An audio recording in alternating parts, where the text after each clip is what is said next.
I don't know, man. I don't honestly the way it's looking for all of them. I don't know if any of them get into the playoffs. To be honest,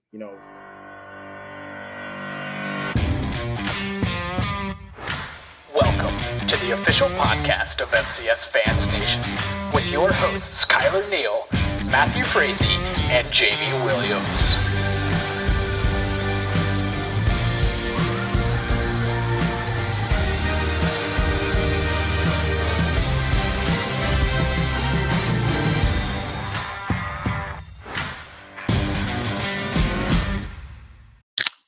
FCS Fans Nation, we are honored on this, I suppose, night or day of Veterans Day. Shout out to our vets out there. Appreciate your guys' service. Brothers and sisters, thank you so much for all you do.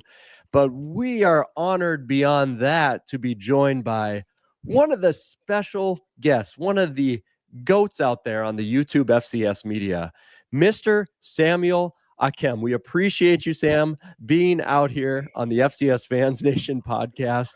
And for those of you watching on YouTube, we certainly appreciate you right now. And we, on a week where the FCS fans came out, Sam, and they want to know about the Big Sky, they want to know about the Bobcats, they want to know about the Griz, UC Davis, we could not have a better guest for you. If you guys don't know who Sam is, you are dealing with a Montana Griz legend, over 2,500 receiving yards, USFL, and a media GOAT right now all over YouTube. Sam, thank you so much for joining us. I'll give you the floor here on our introduction segment. For the folks who don't know who you are, a little bit about your background, your playing days, and kind of what you got going on now on the YouTube and media circuit. Sam, the floor is yours, my man. Okay. Well, grew up in Broken Arrow, Oklahoma, a suburb of Tulsa. For you guys who don't really know Broken Arrow, it's the biggest high school in Oklahoma. People always are surprised when I tell them this. My high school was sophomores, juniors, seniors, and there's about 4,000 in the high school.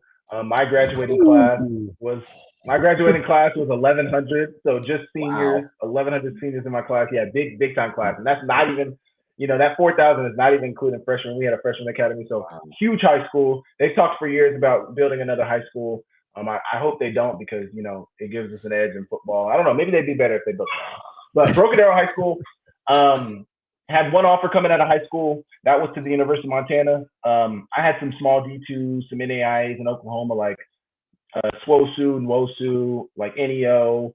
ACU kind of was looking at me a little bit, but they never threw me an offer. It was probably just going to be like PWO, if anything, but they never threw me anything. So Montana was my one offer. They came my junior year. I was still a junior. I actually went to Montana as a tight end H back in that sit offense. So I was like a stand-up H. And I thought once I got offered by Montana my junior year, which would have been spring 2015, I thought all the other Big Sky schools were going to come. At the time, the H-back is really big now. But at that time, I didn't really realize that the H was really like a niche position. So nobody really offered me, which was fine, but had a really good freshman season at Montana, got Scout Team Player of the Year that year, and which was 2016. Following that, they sat me down in the receivers coach's office, and he told me they were going to move me outside. So I moved outside, ended up having a really good career at Montana. It was freaking amazing, man. Like I was actually, I do a show, which I'll probably get into a little bit here in a little bit, but I do a show weekly with the Griz running backs. That's kind of the background you see here. That's Xavier. I sat down with him 2 weeks ago. So last week I had Stevie Rocker, one of the running backs, and then just tonight I sat down with Eli Gilman.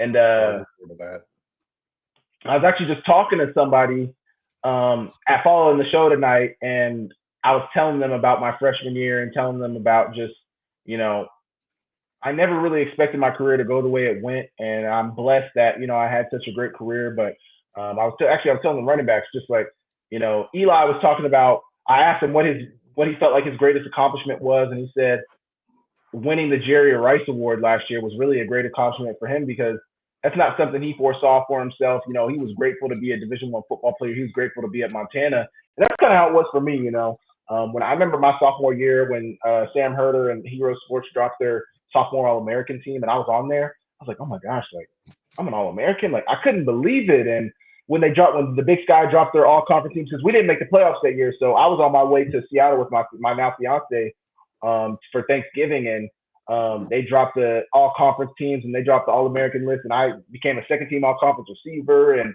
an All-American, and just the accolades. And then we did our banquet that year, and I had won the Terry Dillon Award, which is given to the best running back or receiver at Montana. And it just seemed like all these accolades started coming in, and I was just still in shock that I just had 850 receiving yards and 13 touchdowns. And the next best receiver in the conference had 10 touchdowns. So I don't know. It was just crazy to me. I could not wrap my mind around it. I was like, oh my gosh. And then people started recognizing me around town. People started wanting to take more pictures with me. And it just kind of blew up and became a thing of its own. And, now I walk around town, and a lot of times when people are introducing me to other people, are like, yeah, this is Griz legend, Samuel Akem. And I'm like, whoa, like Griz legend? Like, hold on now. Like, let's relax. But,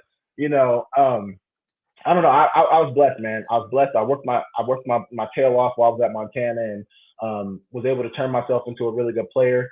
I parlayed that into a career in the USFL for a year. I played in the USFL for the Philadelphia Stars, and that was a great experience. Got to play with some people who had played in the NFL for a long time.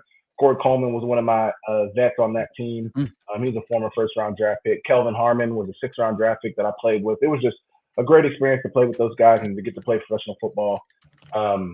Following that, while I was still under contract, I came back to Montana for that off season, which was fall. Well, because we played in the spring in the USFL, so that was like summer was when we finished. Like July was, I think it was like late June was like our last game. July, August, it was either late August or early September when I dropped my first YouTube video last year, and just on a whim, like I had been watching the games, and I'm living in Missoula. I'm training, and just kind of hanging out, and I was like, man, let me break down some of these games. And I broke down one of the games and just gave some of my thoughts and broke down some of the highlights, talked about some of the X and O's of the play, and the fans were like, oh my gosh, the Griz fans were like, oh my gosh, this is amazing. And originally last year I was just doing it for really just Griz games, and they ended up it was just happenstance that they ended up going to the national championship. So I ended up breaking down an NDSU game. I ended up breaking down a Furman game. I ended up breaking down some of the games leading up to the playoffs, like who they were going to play. So I broke down the Delaware Lafayette game. You start to learn some of these players. You start to learn about some of these conferences. You just start to learn more. And I just kind of fell in love with it. I just recorded my video this morning that's going to drop on Tuesday. And I was looking at some of the conferences and just, NDSU, Missouri State played this week. I can't wait for that game. You got Montana State, UC Davis this week. I can't wait. There's one in the Abilene Christian and Tarleton play this week. I cannot wait. Like, so much good football being played at the FCS, and I wasn't very I tell some of I sit down with the running backs each week. I tell some of those guys about what's going on around the FCS. They have no idea about the United Athletic Conference. They had no idea about the SoCon or the Southland, and that's how I was. Outside of maybe the Missouri Valley and what was going on in the Big Sky, I didn't really know what was going on in the rest of around the rest of the FCS. And just to really dive into it now, it's been amazing. So I broke those games down, and when I broke that first game down, I actually had a lot of people. Wow, the Lions just had another turnover. I actually had a lot of people hit me. I just actually had Jared Goff was a rough game. I actually had a lot of people hit me up. So Sean Rainey, he works for XWX out here. He hit me up last year, and he was like, "Hey, we'd love for you to break he's a news reporter, a sports reporter. He's the sports director at XWX out here, which is I think the local ABC station for us." And he said, "Hey, we'd love for you, we'd love to give you a segment, and you can air on the news every week if you want." And it was called Akem's Acumen. And so I had a weekly segment where I was breaking down the game of the previous game that the Griz had played, or usually it was upcoming of who they were going to face off against that week, and just I foresee them doing this, or they need to stop this, or whatever it was. And it was a good exposure for me. Obviously, it's on linear television, so a lot of people are seeing me that way. And then Colton Nuanez had hit me up. He's the one of the co-founders of Skyline Sports, a big news outlet out here that covers the Big Sky Conference. They've been putting together a dream team. Andrew Houghton, one of the best sports writers. Myself as an analyst. You got Ty Gregorak as one of the analysts, Marty Morningweg, who's also an analyst who appears on the Big Sky Breakdown as well. So you got some names out there, but Coulter and his brother have built the brand up, and it's turned into a really good opportunity. Well, last year I worked with them kind of sparingly.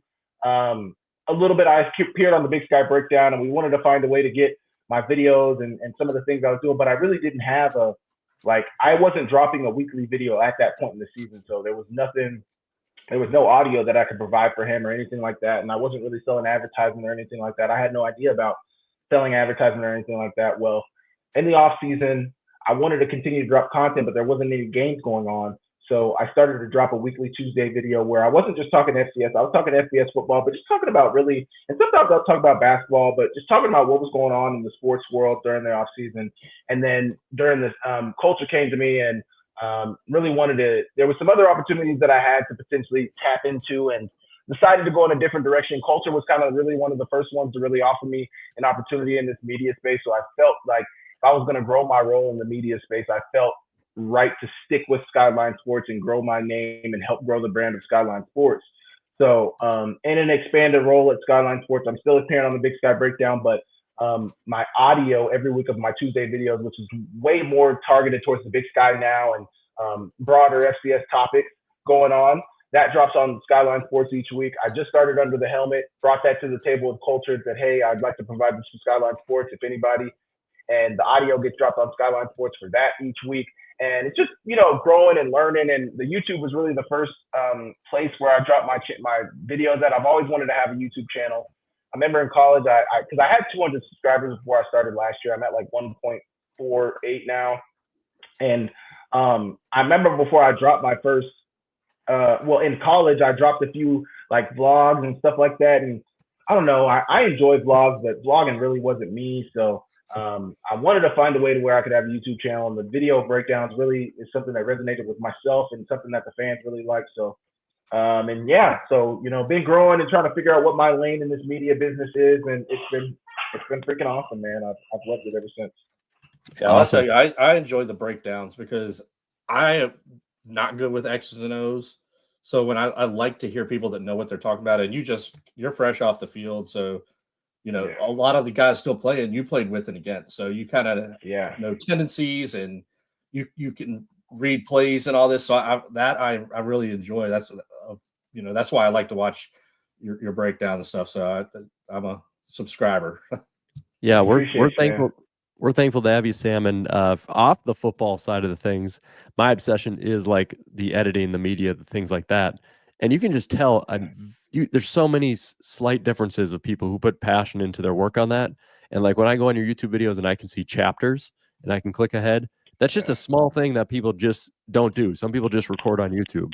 And then you clearly got your artwork down when it comes to like your thumbnails on YouTube. It pops. I know you're tagging us and we're retweeting your stuff on Twitter. So the FCS needs natural people to put out media content. I know Sam Herder talks about that a lot. He goes, the best thing about the community is like, sure, they're on ESPN, they're on whatever, but it takes people who are just willing to step up and kind of, do something for Montana or do something for North Dakota State or do something for Mercer. And you're one of those people, and you're also broad appeal. So we appreciate you taking time out of your extremely busy schedule to make time for some guys who just sit around mics in their closets and in their houses and taking some time for us, my man. So I don't want to. You guys having me, man. Yeah, and we'll have Sam's link below if you're watching this on YouTube, guys. Of course, if you're catching on FCS Gold, Sam's info will be right below for you to make sure you subscribe to his YouTube channel and follow him on the Twitter, Facebook, and everywhere else there he's at. So, but don't worry, Sam, you're going to get your chance to get your voice heard and interact with the fans here, because format on our show starts with the top 6 topics of the week. What are FCS fans talking and posting about nonstop? It's time for the top 6 topics of the week. One of our great ones, Sam, it's going to be a Bobcat fan that's starting us off here tonight. Mr. Eric Kletke from our FCS Gold page kicks it off very simple here. What are your thoughts on the Montana UC Davis game? We could not start it easier than going into this direction. And Sam, you are going to be the expert, obviously, of what is going on in the Big Sky and with the Griz. So what is your takeaway from what ended up being a very lopsided score with UC Davis and Montana? What's your takeaway from that game, my man? I also didn't mention this. I am credentialed actually this year, so I'm in the press box for all of the Griz home games. Heck yeah.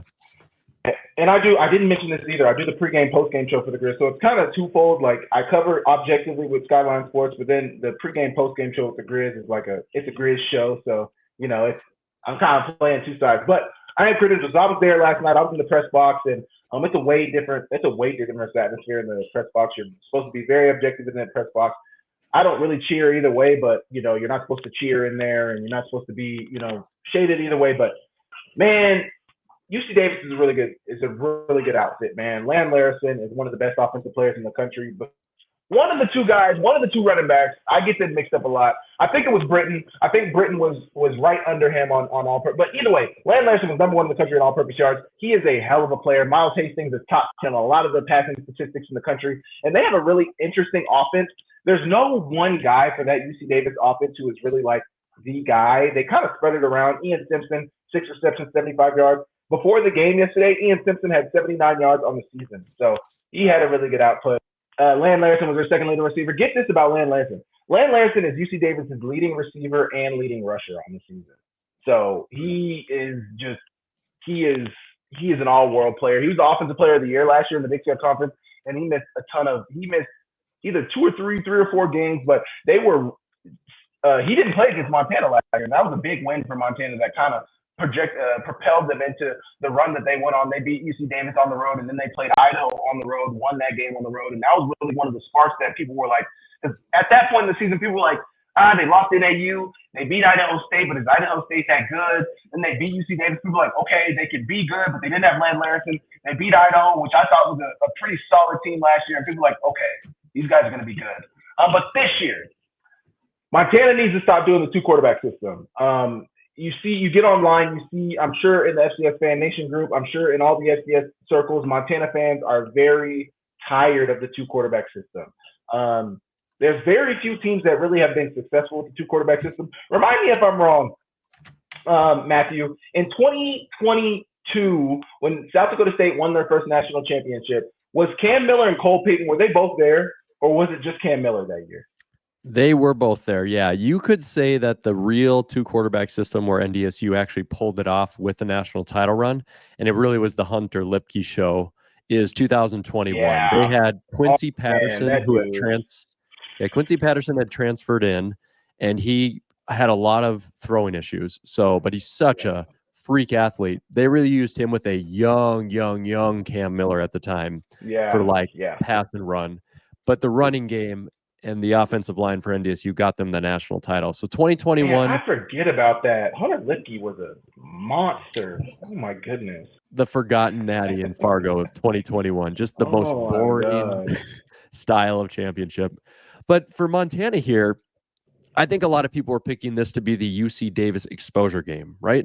This was the game where UC Davis was supposed to go to Griz and be like, oh, yeah, they've been a great story. We've all enjoyed them. They'll lose, and then they'll lose to Montana State, and they'll be out in maybe the quarterfinals. Like, they could get to Brookings. Good for them. And this just flipped the script. And this is 180'd.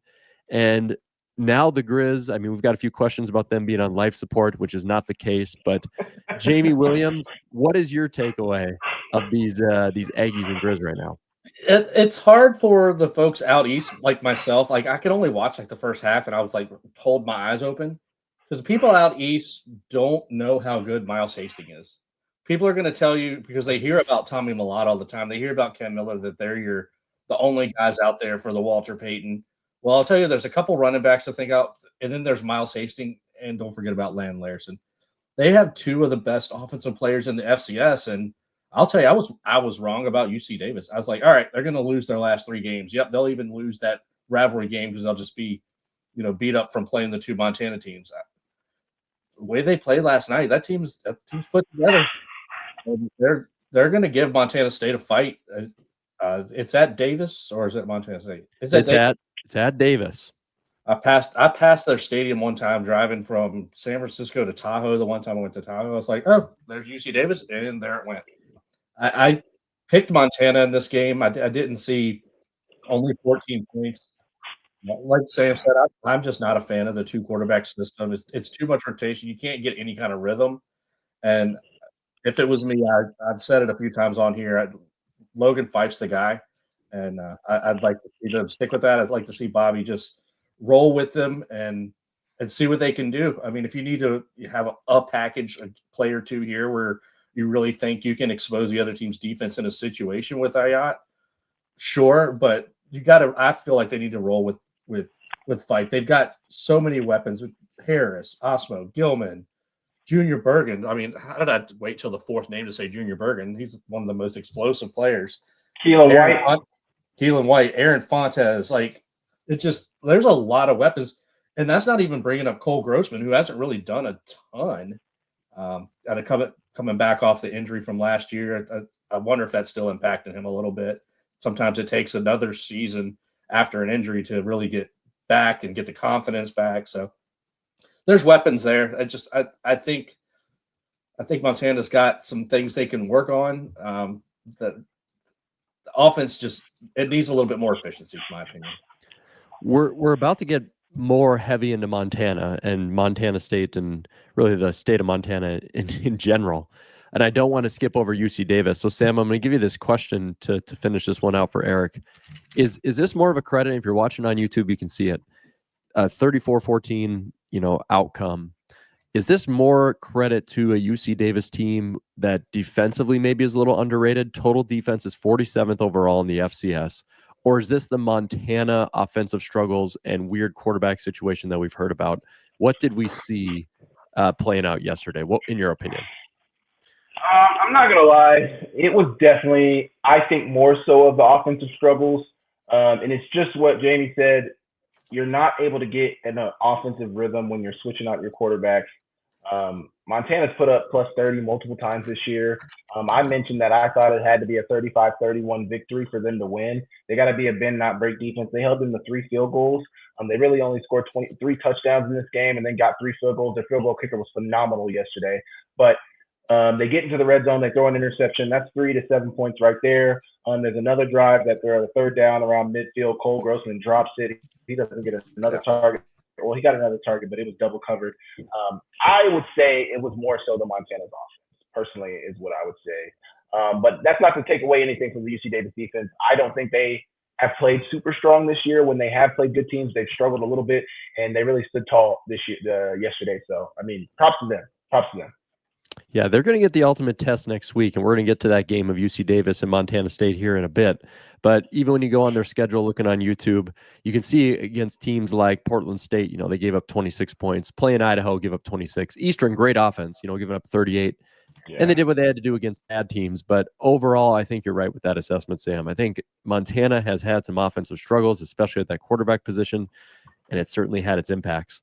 But we're not going away from the Griz yet because they are far from out of the playoff picture. And Cody and Jeremiah are coming in hot here. Jeremiah says, if Montana loses to Montana State, are they still a lock for the playoffs with 4 FCS losses, or will they be left out for more deserving teams that are on the bubble? Jeremiah, we're going to save that one a little bit because, trust me, we'll cover it in about 3 or 4 questions here in the top 6. But this is the big one, from Cody, Sam, that I think we can jump into right away. If Montana finishes 2-0, will they get a seed? Basically, if they finish it out, will they be a seeded team? I think it's an easy answer. Maybe you don't think so. What do you think about the Grizz's seeding in a 16-team field this year for seeds? Are you kidding? If they beat Montana State, they're number 2 right now. Whoever wins the Montana State versus UC Davis game is guaranteed a share of the Big Sky title. Let's say for right now, they win that game. Montana State does. You're beating the Big Sky champion in the last game of the season. Yes, you are. I mean, this team has been wire to wire, one of the top 2 teams in the country all year. I mean, I'm sure a lot of Bobcat fans would argue they're the best team in the country. I mean, they're 10-0. If they beat UC Davis, they'll be at 11-0. Their one loss will be to Montana. If Montana wins that, yes. If Montana goes 2-0, they're for sure. I don't know about a top 8 seed, a 16 seed for sure. I mean, for sure they're a top 16 seed. Absolutely. Jamie, where would you see them if Montana does finish in that 2-0? Where would you see the Griz at best getting to in that seeding argument? There's a ton of football to play out. So this is a little bit of like, okay, how extreme are we going to go with the hypothetical? But in terms of their resume, beating Montana State, likely undefeated at the end, how high could they rise, basically? Yeah, I mean, when you've just looked at what happened this week, you see teams that start to fall. They keep, like, other than about the top 4 or 5 teams, nobody's really that consistent. So you tell me that Montana beats Portland State and Montana State, they're 9-3 overall. The loss to North Dakota, that's still ranked. Good comeback win against Western Carolina as a ranked team. Northern Arizona was ranked, so that's going to be a third ranked win. And I know what the committee says, but like they would have an argument for the back part of that 7-8. I don't know that they would quite get there, but at 9-3, yeah, I think they would have a wonderful shot at it, and we'll see what happens. A long way to go. I don't want them to overlook Portland State, though. Yes, they're what are they? 2-7, 3-7, or 2-7. They've played 3 or 4 really close games here late. I mean, they had UC Davis beat. UC Davis scores on the last play of the game on a goal line extended play. There are people that will say, "Well, that wasn't a touchdown." I see the argument. I think it was a touchdown. It was really, really close. I mean, he was right on the pylon. Otherwise, UC Davis doesn't have what the record they have. They beat Idaho State, which is not a bad win. They hammered Sacramento State, which everybody's doing. They hung with Idaho. Idaho didn't score the points to take it outside of a one-score game until late. So Portland State's not a team you can really overlook. Yeah, the record's not good, but if you don't play well, they have some talent. Dante Kacher, I don't know how to say it, is a really good player. Tashere. Okay. So he's really good. So he can make you pay. So I want to see the Griz need to come out this week firing and not be looking forward to the brawl, because Montana State can't look forward to the brawl because they've got a brawl of their own down in Davis. So Montana needs to come handle their business this week, and then let's see what happens after that. Absolutely. Yeah, the Griz, I think, are in a very, very safe spot. I'd love to jump into it a little more, but Cody Werlinger is actually going to hook us up a little bit earlier in the top 6 topics for us to talk about Montana and where they could be in that seeding. But we're going back to Eric Kletke, guys, because we've got one of the biggest games in the FCS. We talked up North Dakota State, South Dakota State, rightfully so. South Dakota State was a huge game. And with Davis beating Montana, now UC Davis and Montana State at UC Davis is going to be a massive, massive game. And this seems to be the one, Jamie, where, God bless Montana State and the Bobcats. They've had a great year. They've been awesome. But here's the thing. We kind of treated UC Davis as the team of, now they're going to go to Griz and they're going to lose and they'll get exposed.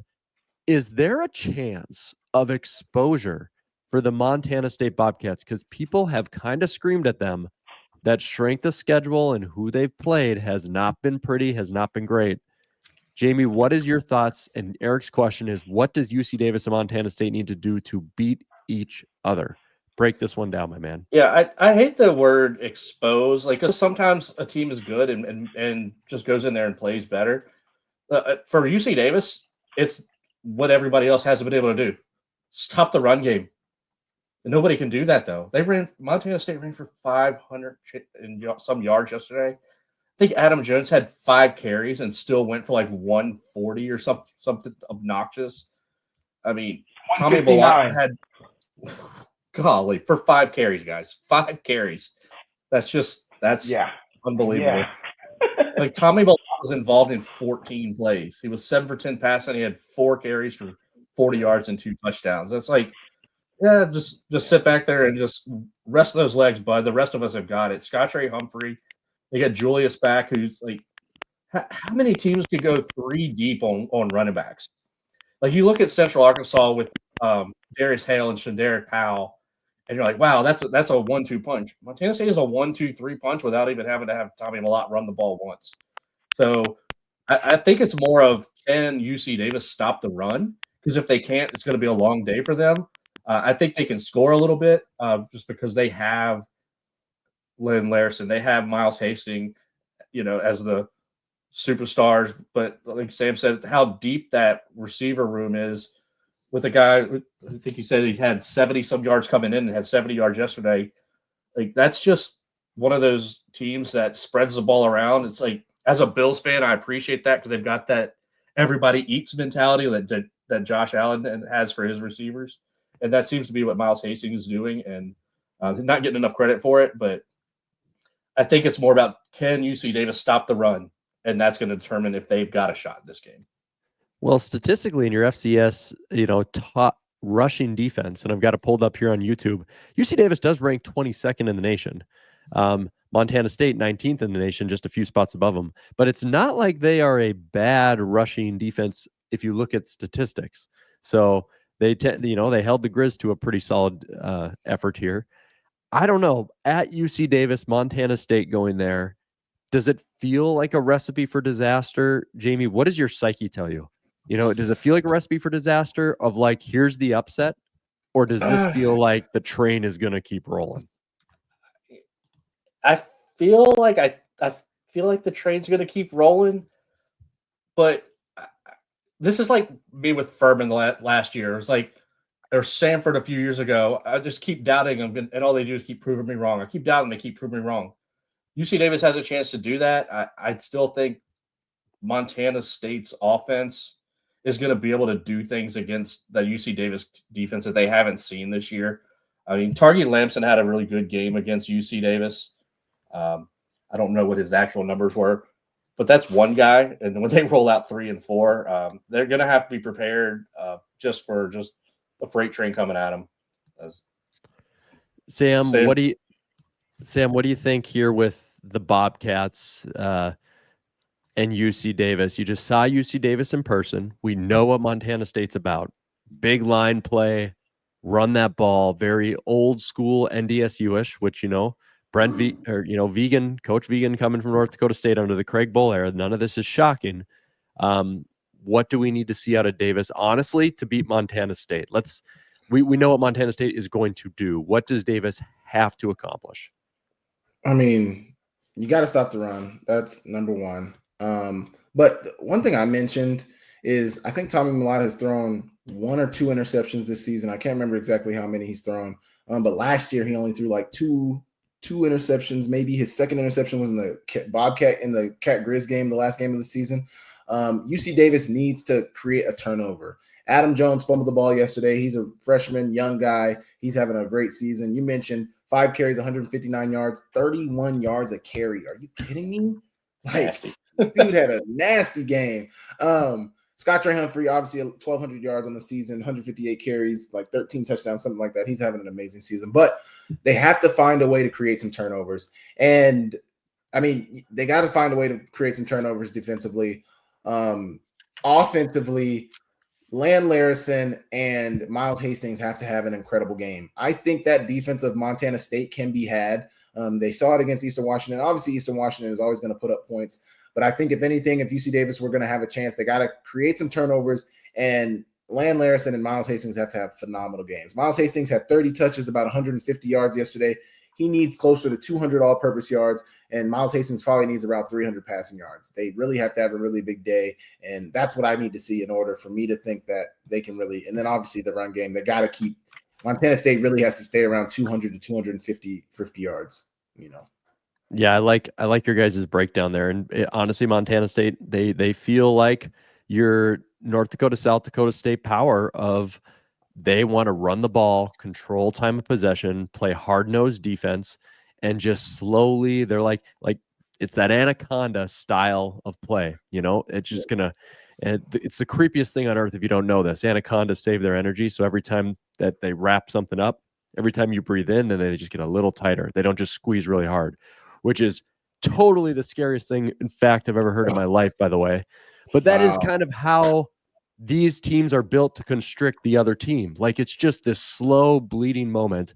And that is exactly what UC Davis needs to make Montana State completely uncomfortable.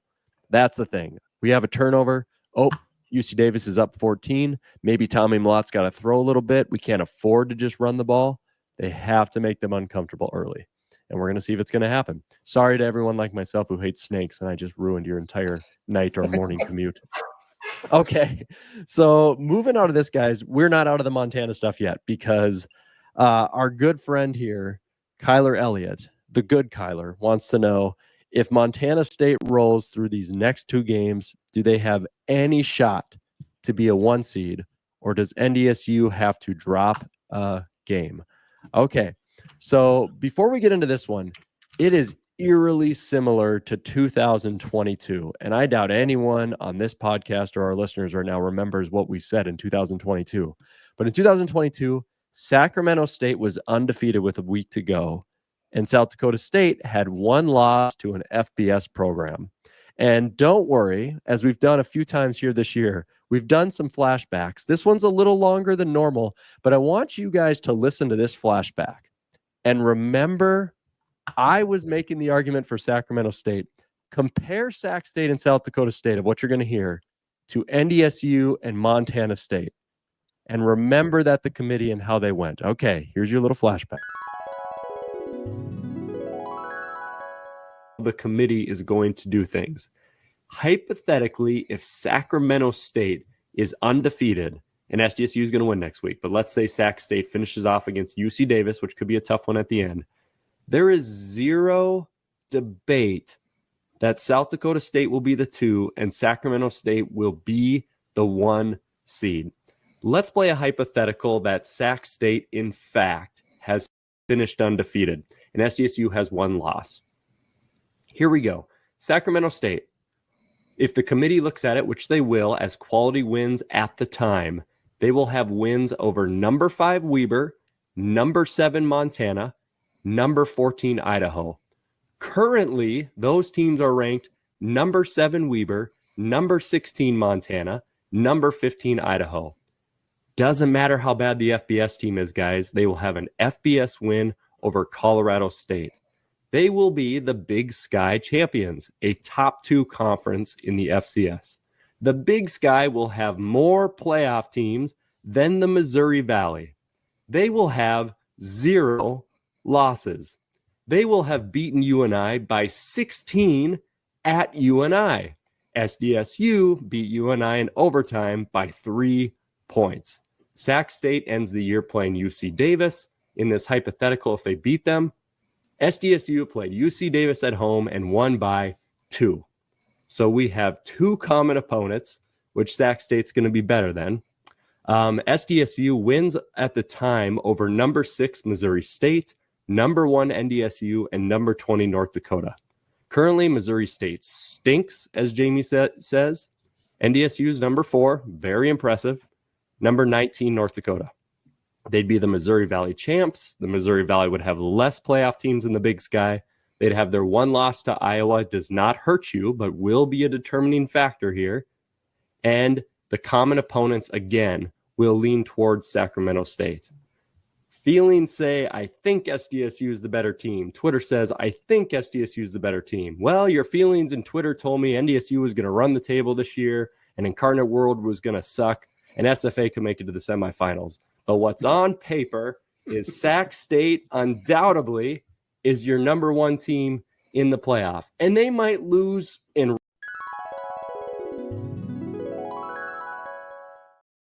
By the way, the thing I say at the end there is they might lose in round 2, and I'm pretty sure they lost in the quarters. But I wanted to show all 2 minutes and 48 seconds of that flashback because I was so confident that Sacramento State was absolutely, based off all those factors, and I think I laid it out pretty well.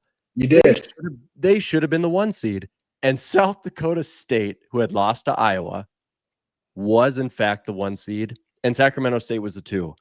Do you remember that playoff game that they lost, though, against Incarnate Word? That was a 70 to 60 or something. It was so much fun. It was so crazy.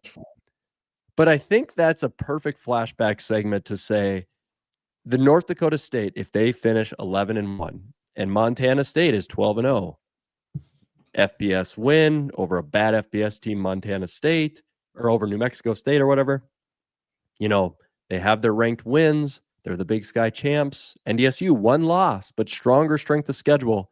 The strength of schedule for Sac State and SDSU actually wasn't that far off that year. Yep. Yet still South Dakota State got the nod. So, Sam, what would your gut tell you how the committee would go if you have 11-1 NDSU, 12-0 Montana State for the 1 and 2? What do you think? I talked about this a few weeks ago. It's 100% NDSU, and strength of schedule is 100% the reasoning. You look at that Montana State schedule, they have not played a tough schedule at all. I mean, New Mexico, sure, they're an FBS opponent, but they're at the bottom tier of the Mountain West. And then so far, they played Idaho when they were ranked 7th. They boat raced them. They didn't have their starting quarterback. If they beat Montana and UC Davis, those will be 2 really strong wins for them, 2 ranked wins for them. But outside of that, their strength of schedule has been abysmal. Mercyhurst just got moved up to the FCS this year, and they are barely an FCS team. I would choose NDSU 100%. 100% of the time. Given this scenario, I get the Sac State and the SDSU scenario, and I think just like you said, the strength of schedules were way more comparable in 2022. This year, it's not even close. I feel like NDSU they lost to Colorado by 5. Come on. 5 yards, 5 points, and Colorado's looking pretty good right now. They're looking really good. That there is a big difference I do see in this, and that is how many ranked wins and strength of schedule will be different, but closer by the end of the year. The other thing too is there's no common opponents unless I'm missing something. I was shocked that Sac State beat 2 teams by more points and SDSU still got the bump. I know SDSU won the national championship and they were the best team that year, but we couldn't have predicted that. We're just going off resume. Jamie, your thoughts? Some counter here. You've got to been pushing back on the Taco King of not so fast, my friend. I like Montana State maybe a little bit at the 1. Yeah, I could make the argument, I think, but it's getting weaker by the week. Just the way NDSU's rolling people. And it's not like NDSU has cream puffs coming up. They've got Missouri State, who, if they're talking about ranked wins, there are for some reason Missouri State in the coaches poll. I don't know why, but either way, that'd be a solid win. And then go into Vermilion if they win that. I'm pretty sure I'm going to be. Whatever our bet was, I think I got to pay for his drinks at the bar one night in Frisco, so I'll be paying for Brian's drinks. Because I was about 60% confident when I made the bet, and that's flipped. It just looks more and more like it's going to be NDSU, and I don't think I was really that impacted by the committee's release because I expected NDSU to be 1 at that point because it was at that point in the discussion. Montana State's still going to wind up with around 22 at SOS with North Dakota State at 3.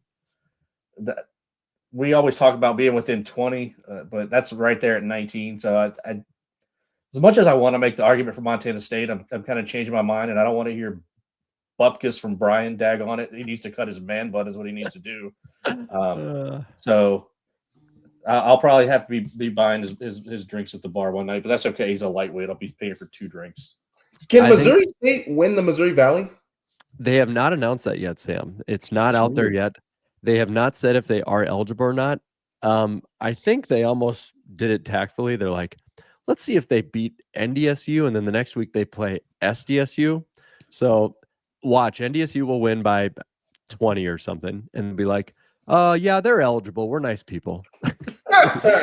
And then that's my conspiracy theorist for that moment. But no, I think Montana State could be. I think they do have they've got a strong argument if they blow UC Davis out of the water and they finish with a big strong win over Montana. If they look unstoppable, looking unstoppable in the top 2 conference, having an FBS win and finishing strong with 2 ranked wins, one which will be a top 5er. I can totally see that team getting bumped over NDSU.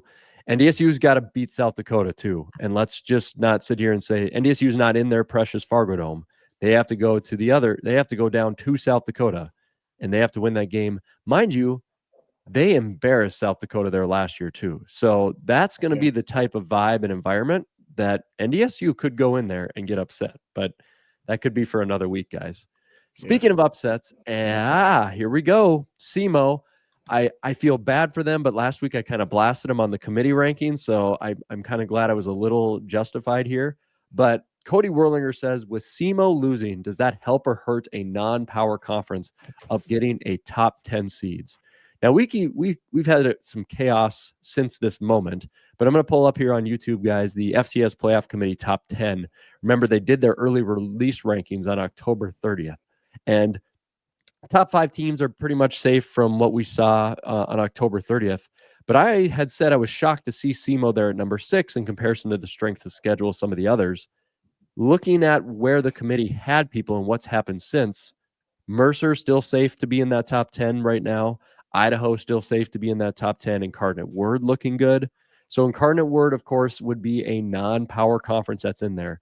But besides them, Jamie, who could sneak into this top 10 seed besides Incarnate Word right now? Well, for one thing, Mercer's going to be there because they're going to beat Furman in the last week, and who cares what happens against Alabama this week? And they've already clinched a berth. So congratulations to Mercer. They got this auto bid. So who outside of this top 10 is going to sneak in? It's going to be the team that plays its football the closest to where I sit at my house right now, the Richmond Spiders. Undefeated in the CAA. Now they escaped yesterday. They absolutely escaped at Campbell. So it's not like they're without bad games. They have a bad loss to Wofford, but they haven't lost since that game in week 2. So they've got one FCS loss. They're unbeaten, including a win over Delaware, which so Rhode Island's loss yesterday to Delaware doesn't count towards the CAA title. So if Richmond and Rhode Island wind up tied, that doesn't count. Not so. It's funny. So Delaware is theoretically eligible for the CAA title. However, if a team beats Delaware, then or that doesn't beat Delaware, it doesn't count in the seed against. I think Craig Haley had it broken down. Richmond's undefeated in the conference play, though, right? Right. So Richmond right now, they win their last 2 games. It doesn't matter. That rule doesn't matter at all. Would they share it with Rhode Island though? Since that loss yes, but they would share the title. Richmond would get the auto bid because they actually beat Delaware. So it's some weird idiosyncrasy of all this crap of teams moving up. It's really odd. So technically Rhode Island's still undefeated in conference play? In theory, yeah. I think it was Craig Haley that put out the article about all the conferences, and I read that. I'm like, what does that even mean?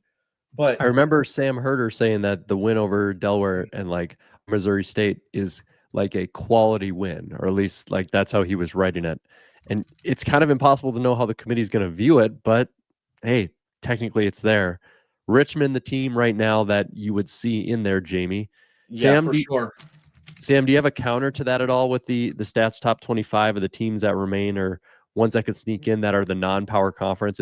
Incarnate Word is off the board, of course, but you just go down the line and you see teams like Tarleton State 7-2, Richmond is 7-2 as well. Villanova, Rhode Island dropped it. I mean, there's just not a lot of options unless you want to go CAA teams. Jamie's spot on there, Sam, or you see somebody else that could sneak up in there?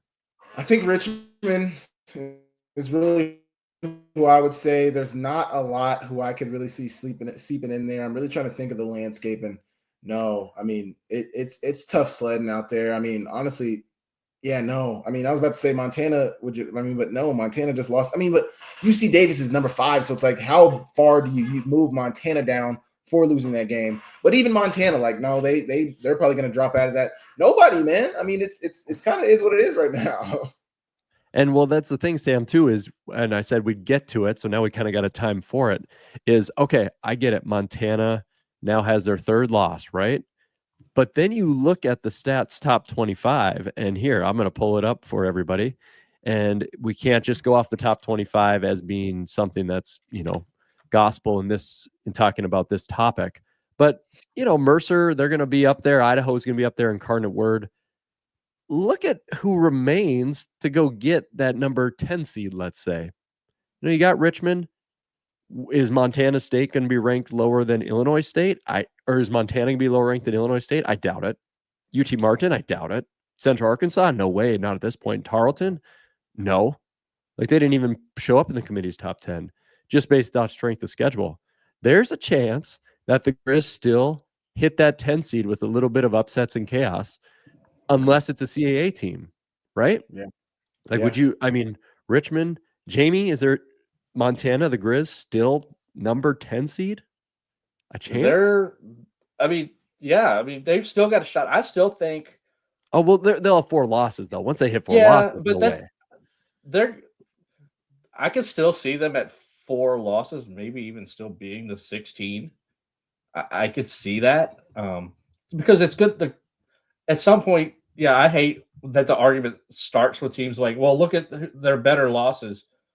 But at 8-5 there's going to be a lot of teams in that range for that 15, 16, 17, like for those last two hosts in the first round.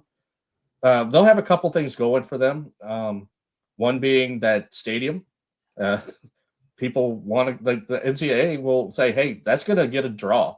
And with NCAA getting a cut, I hate to say it that way, but the stadium draws. So I could see them getting a 16. And not saying that they're going to go from, they're the last team in, but we're going to put them in 16. But if it's between them and somebody else for the 16, chances are they're going to get it. And it's going to be pretty well earned. I mean, beat Portland State. Let's say they lose to Montana State.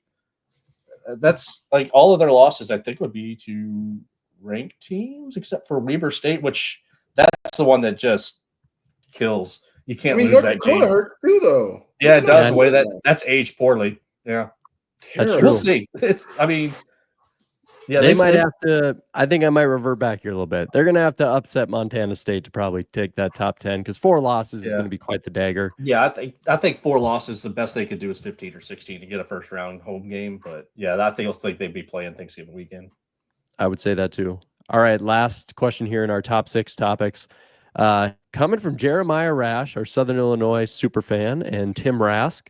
Jeremiah says, with North Dakota, Western Carolina, and Central Arkansas all going down, are they out of playoff contention? And Tim Rask says, what bubble teams are fighting for the last 4 in and first 4 out spots, and which makes it in as of now? Okay, it's shameless plug time. One of our most fun episodes that we do, we've been saying it the last 2 weeks, live next week. We're going to be 8 Central at night. Next Sunday, we'll be live for the mock playoff special, where Jamie Williams, Kyler Neal, and myself will pretend to be the playoff committee. We will predict the important last week's games, and then we will literally select the playoff field. Now, our goal is not accuracy, even though we're pretty darn accurate last year. The goal is, if you're an FCS fan and you actually want to actually understand why the committee might put somebody where, you're going to know all about who had a D1 win, who had a non-D1 win, who had ranked wins, how many total wins did a team have. You're going to get reminded that South Dakota had a forfeit, not them, but their opponent forfeited earlier in the season, and they're down a game. There's going to be all those things exposed, and we're going to pretend to be the committee, take on the new analytics, and we're going to apply them and literally set the mock playoff field. So if you want to just rely on ESPN, who doesn't care about the FCS or us, go ahead. But next Sunday live, join us. And a little bit of preview here. There's a lot of metrics that aren't going to be shown, but I'm going to pull up on the screen for this question. And the question here is pretty simple. Who could be the last 4 in, the last 4 out? And are any of those 3 teams, North Dakota, Western Carolina, or Central Arkansas, out of playoff contention? If you guys are looking on the screen right now, this is what crazy. Getting rid of the head banner. There is 33 teams really competing right now for 24 spots. It's insane to me every year how we get down to there's 127 some teams in the FCS, and we're at the point where, wow, everybody's season is over except for possibly 33 of them. So looking at this, FBS. FBS needs to get on board. They need to figure it out and run a real playoff. But you can see at the bottom of the screen, Sam, 5 losses or more below. We have North Dakota now sits in that realm. Central Arkansas is incorrect on here. They're actually 6-4, but Western Carolina has dropped down that low. What do you think are the chances that a 5-loss team like North Dakota or Western Carolina still gets in the playoff field, looking at that on the screen?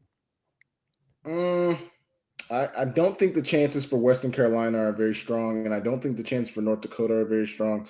I think there's a lane for Central Arkansas if they can win out. They got Tarleton to finish the season. I can't remember who they have this week, but if Southern they Utah. get to Southern Utah, it's in Arkansas. So it's I don't know if that changes anything. I don't think so either. I don't know, man. I don't honestly, the way it's looking for all of them, I don't know if any of them get into the playoff, to be honest. Especially with 5 losses, 4 for Central Arkansas. Potentially, I could see at best Central Arkansas, because I think Tarleton's going to beat Central Arkansas the last game of the season. So if they finish with 4 losses, 5 losses, say they're 7-5, I don't know. I definitely don't see North Dakota or Western Carolina getting in. I think there's potentially maybe a lane for Central Arkansas, but they're definitely going to be on the bubble.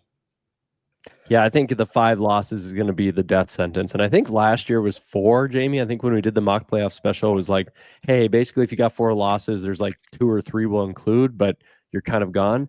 It's definitely 5 this year. 5 Yeah, well, is... there's the extra game. There's 12 games this year versus the 11. Oh, yeah. That makes sense. Basic math.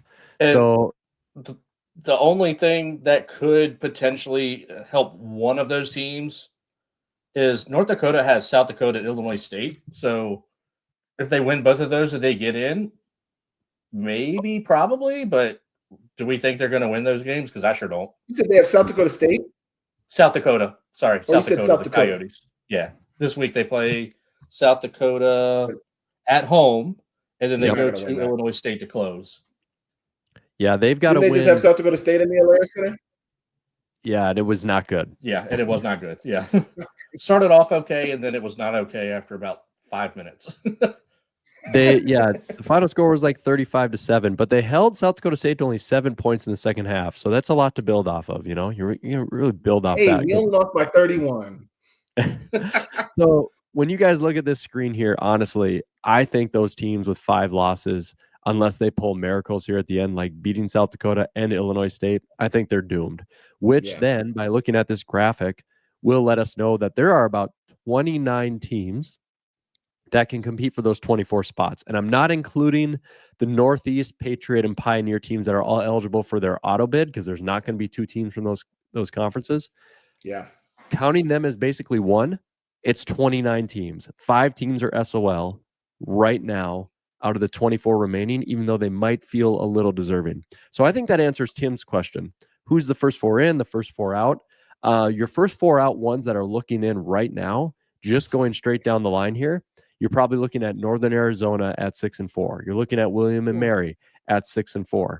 You're looking at a ETSU, Central Arkansas, Eastern Kentucky mixture, Chattanooga, of 6-4. Those bottoms of the Southern, the bottom of the SoCon, UAC, and that last one, Big Sky, 6-4, Northern Arizona. Those right now are your last ones out. NC Central technically can get in there because they're not going to compete for the Celebration Bowl, finishing second in the MEAC. So NC Central, another team you would put on those last 4 out. So Jamie, last 4 in are teams that are like absolutely cannot afford those 7 win teams. Is that right now on that graphic? When you go, first thing you do is you go right to the Southern Conference. Chattanooga and ETSU cannot lose again, period. Stephen F. Austin, knock them out. They're done. No chance. You can't lose that game to East Texas, whatever, Texas A&M Commerce. They're done. I don't know that UT Martin's going to get in. I know they've got an FBS win. And it is Kennesaw State, who's not very good, but it's an FBS win. I don't know that they're going to sneak in. So I think what happens next week, we're going to have a pretty clear picture once we get to our show of who's probably there if they take care of business. But that doesn't make it any less intriguing, because there are those teams at the bottom that all of a sudden you take a bad loss. Like, think about last year, Furman losing to Wofford on the last game of the year. Oh. So instead of Montana having to travel east, they had to travel to Washington Grizzly Stadium. Every game matters, and we'll see. But I think we're going to have a lot more clarity when we get to this point next week versus what we see now. But it's really starting to thin out. Yeah, I think we were a little far off to think that a 4-loss Grizz team could be a top 10 seed, and I was the one leading into that. But I will say this, at 4 losses, which goes back to answer Jeremiah's question, will they be left out for more deserving teams? No. 4-loss Grizz team is a lock. They could 12 games with the 12 games. 100% with the 12 games. Great point, Sam. And they could get annihilated against Montana State, 60-0. They're going to be a playoff team based off what you can see on the screen right now. So, and it's hard to leave. Jamie made a great point. The Montana even if you call it unfair, at some point the money has to make sense, and Montana is going to bring in a ton of money for the NCAA, and a lot of stadiums are selling out with some of these teams. So, I mean, if they're on the bubble, you can almost guarantee that Montana is going to be in there. 100%. And the other guarantee that we have, and we're going to teach Sam all about this, is that there will be bets on this show, and they will involve tacos. Taco King, coming to you from bright and sunny Fargo, North Dakota. It's time for a taco bet, and time for you losers to pay up. So, Sam, if you don't know, on the FCS Fans Nation page, there's the guy Brian Thompson, former NDSU player. He goes to Frisco with us every year. He proposed a taco bet. It must have been like 8 years ago now. And he started betting people tacos on the page when they would say things about NDSU. And Brian would send them gift cards and would send them tacos. So legitimately on our page, you will see people bet tacos and send each other gift cards. It is a long-standing tradition now of the FCS Fans Nation Facebook page. And it has led to Brian even like traveling down to NCA&T and like making new friends just because of these taco bets. So he is the taco king. And we always do a taco bet, which we eat those delicious tacos in Frisco every year. And this one's pretty simple, especially since Thompson, prior NDSU player. Some real smoke from Brett McMurphy here about the fact that the Mountain West, despite a bunch of fake reports and people's hopes and dreams for NDSU to move up, actually has something substantial where the Mountain West will consider NDSU to be one of their newest teams through realignment, as long as NIU, which is kind of undecided if they want to join. If Toledo and NIU don't go from the MAC to Mountain West, they might have to dip into the FCS, first choice NDSU. So finally, with a blue check mark actually making some sense on Twitter of NDSU, Jamie, you are a Dukes fan. James Madison, the most flawless FBS transition of all time for any team ever.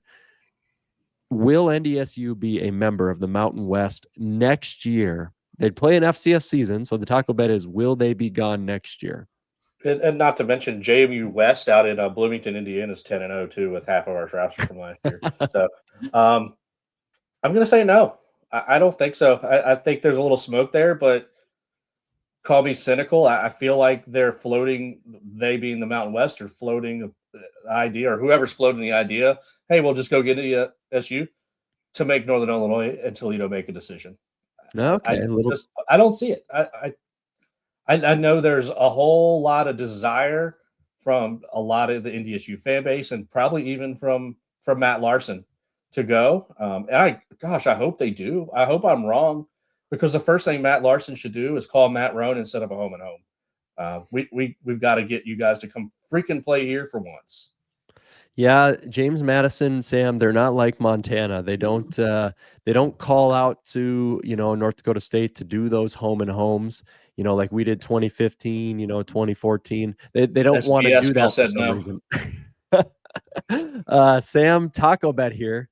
Do you think North Dakota State, which had one of the most classic games last year in Griz, do you think they will finally be gone from the FCS, or will they still be here? I do think they'll end up in the Mountain West. I'm honestly not thinking into it as deep, and I don't think it's as deep for the people up top of the Mountain West. Like, hey, let's try to make them have some FOMO, or let's try to make NIU and Toledo jealous. Like, no, I think they genuinely. I would honestly think NDSU would be a better team to add than NIU or Toledo. I think they're a better football program. I think they're a better football program than NIU or Toledo. I mean, outside of winning the MAC, which NDSU could probably have won the past 10 years, what has Toledo really won? What has NIU really won? Nothing. True. NDSU has won, 9 of the last 14 national championships? Something crazy like that. They are a perennial winner. I would honestly think it's a better – financially, obviously, the finances look a little different than NIU and Toledo. But just as a team and a winning program, I feel like NDSU is a better team to add to the Mountain West than I think any conference in the lower tier, the G5, would be more than happy to add an NDSU squad to their conference.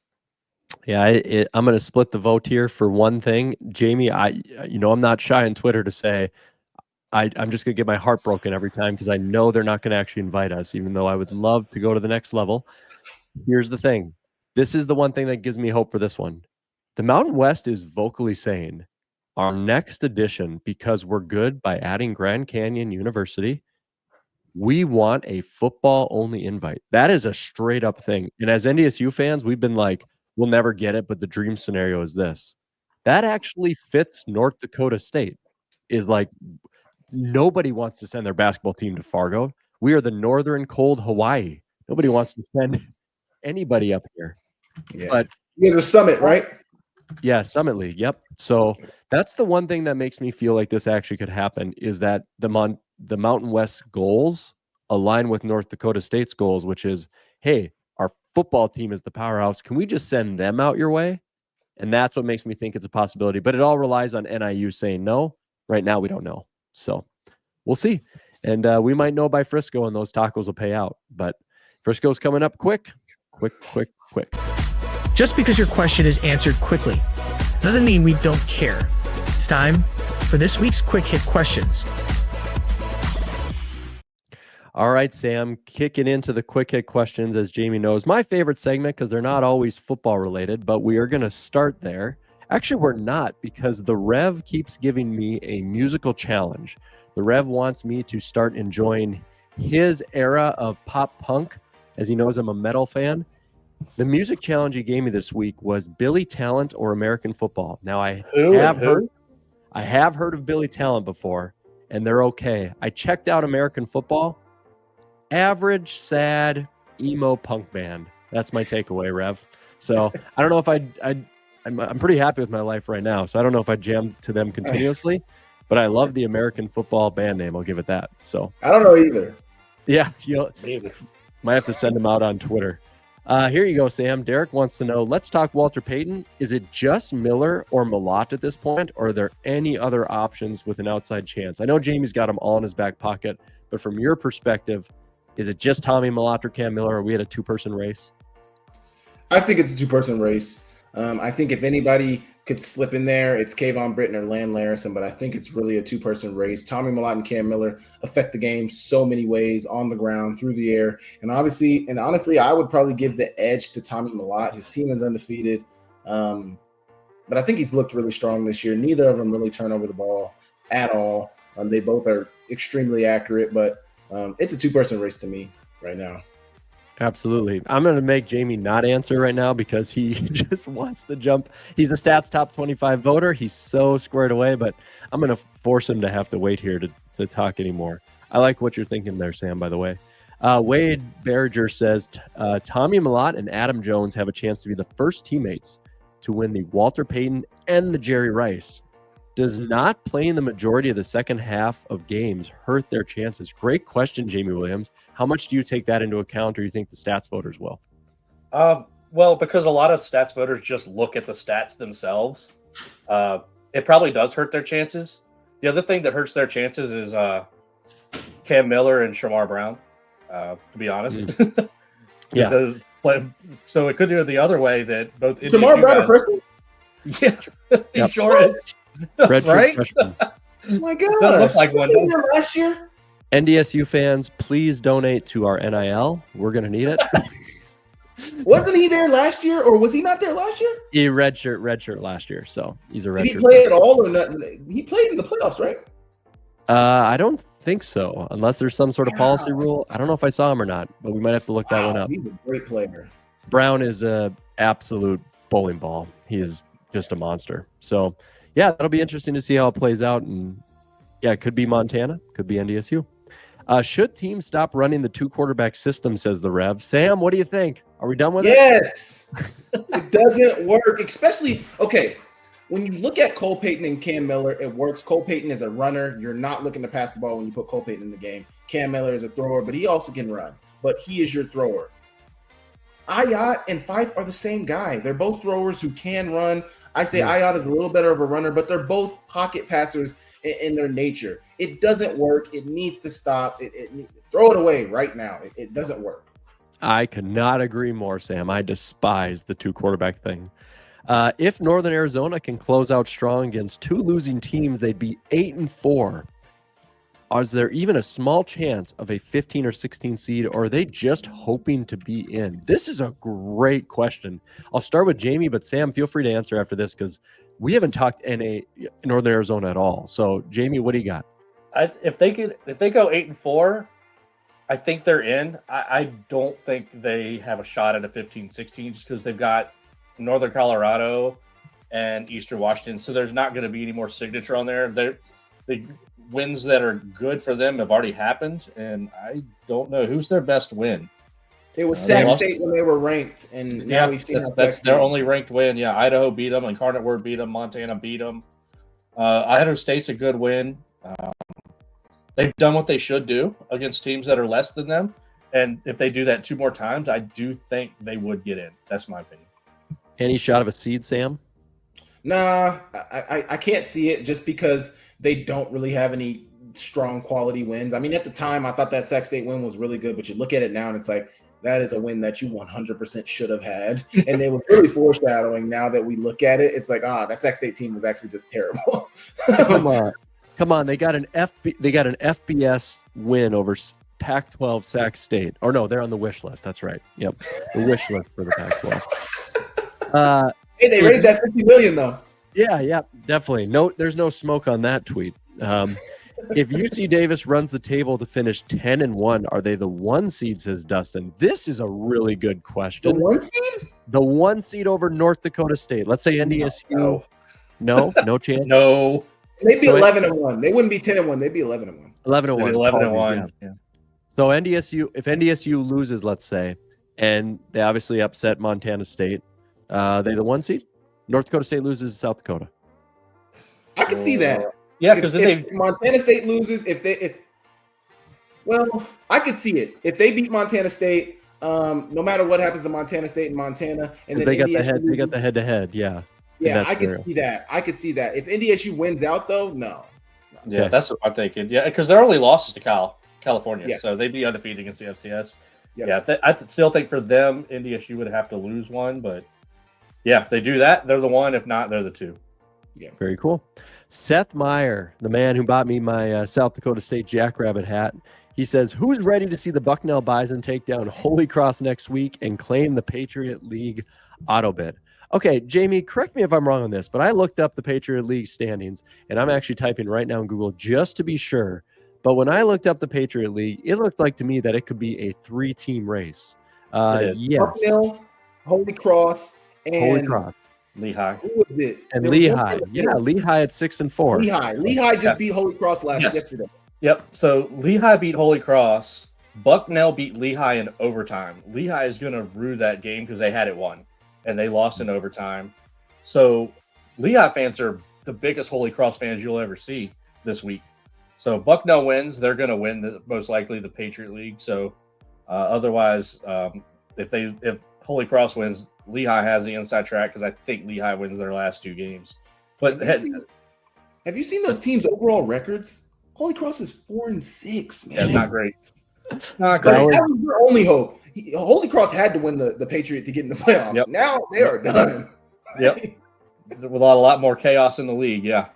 That was the first year the FCS Fans Nation Facebook page existed. We got somebody posted every 2-3 days, how is Lehigh in the playoffs? Because I think they made it with a losing record that year with auto bid. 5-6. They were 5-6, and so to this day the joke is, how did Lehigh get in? So, and Seth Meyer here, Sam, just to give you a little bit, he had a big shout out to you. He's got 2 questions here, but at the top of his 2 questions that he posted, he said, really glad that you having Sam on the podcast. I love his content. So he gave you a big shout out and appreciates all that you're doing on YouTube and throughout everything else. So thank you, Seth. Yep. If you ever get down to Frisco and SDSU's there, you will undoubtedly see Seth Meyer. He's a great human. So the Rev says, who is the better 4 seed as of now, USD or UC Davis? Right now, Rev, it is with the loss to South Dakota State. It's UC Davis with that win yesterday at Montana, I think. And the committee actually showed that on October 30th. Well, no, on October 30th, they had 6-2 South Dakota. One's got ahead of 7-1 UC Davis.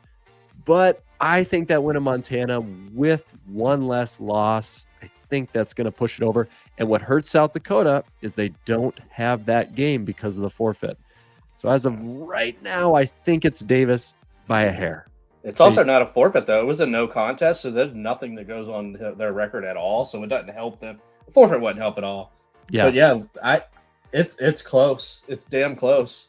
Yeah. South Dakota. Now, if you ask me, South Dakota's a better team. They are. Their defense, 11 points a game. What are we talking about? They are damn good, man. Like, they are so good. I cannot wait for next week. The debates are going to be a ton of fun. Join us live, of course. Seth says again, what are the chances that the SLU fighting Danny Johnsons, and that would be the Lions of Southeastern Louisiana, can they get an at-large bid if they beat Nichols? Right now they are 5-5. Any chance with 5 losses, Jamie, or are we discounting the fighting Danny Johnsons right now? It's going to be hard. They'll be 7-3 against the FCS if they beat Nichols because they do have 2 losses to FBS teams.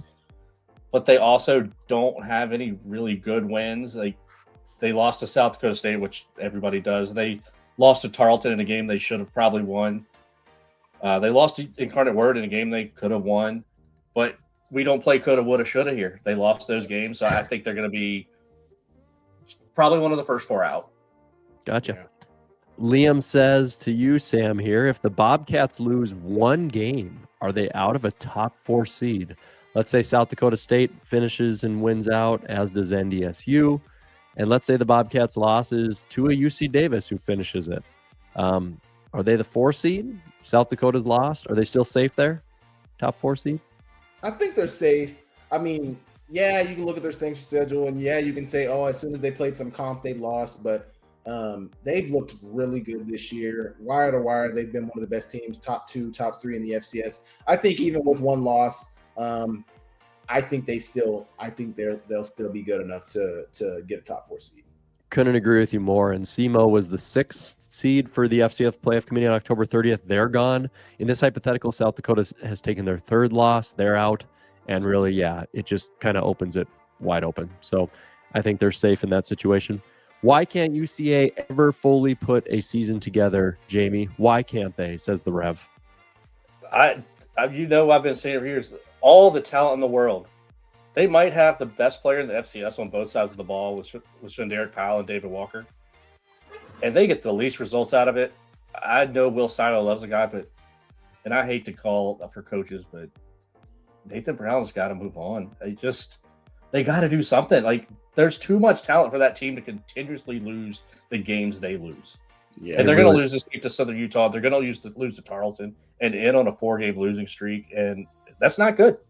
No, good. They got one of the best backs in the country. That should not be 2 of them. Their backup is a beast too, Darius Hale. Yeah, Will McElvain is a good quarterback. McElvain's a decent quarterback. Yeah. Too much talent. Got to have the results. Last one here, guys. They're not always about football. Keith says, what things do you do in your life that makes you part of nerd culture? Nerd culture. Jamie Williams is basically the Ron Swanson of life, so I'm going to love to hear his answer. Sam, what puts you part of nerd culture, my man? What are we looking at here? In terms of like academics?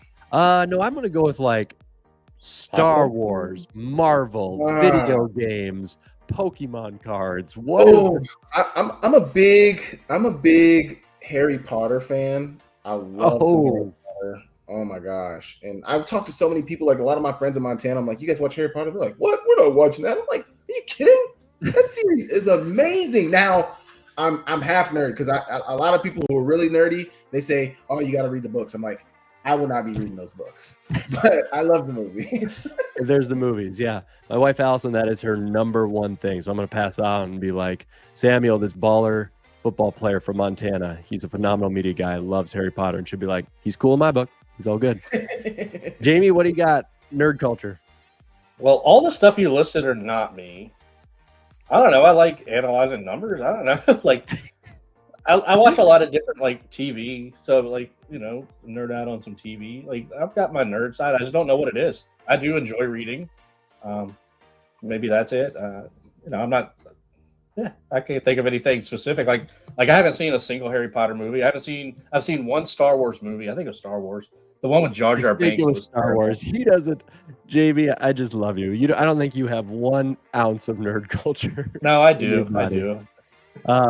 I've got a ton of it, as I named a lot of it off, but I've been playing the mobile game Clash of Clans for 12 years since the day it came out, and that is my proud part of nerd culture. So I think you were doing it in that game when y'all played SDSU in the championship game. I think. Yeah, you were right next to me. Yeah, I was like 3rd quarter. SDSU scored. I was like, I'm going to check and see how my town hall is doing on Clash of Clans. So, gentlemen, that does bring us here to the end, the outro of the FCS Fans Nation podcast. And I tell you what, there are just some moments where, we have the incredible Andrew Markhams who jump on here, and we've got incredible humans like the Rev. But to get former great players, incredible media individuals, and really just all outstanding humans like Samuel on here is nothing more than a treat. Sam, I'll give you the floor here for just some final parting comments, and then just where can the fans find you as well? That's super important because your content deserves to be seen. Well, I just want to thank you guys for giving me the platform, man. Thank you guys for all you guys do to provide for the FCS community. I feel like the more I've gotten involved in the FCS community, it's just truly a community. Like, everybody's giving their thoughts, everybody's giving their energy, their time. Most people who do this at the FCS level don't do this for a living. So, they're really dedicating their time and effort to be able to provide content for people to be able to keep up with what's going on around the FCS. And thank you guys for providing me for a platform. Thank you guys for giving me some exposure.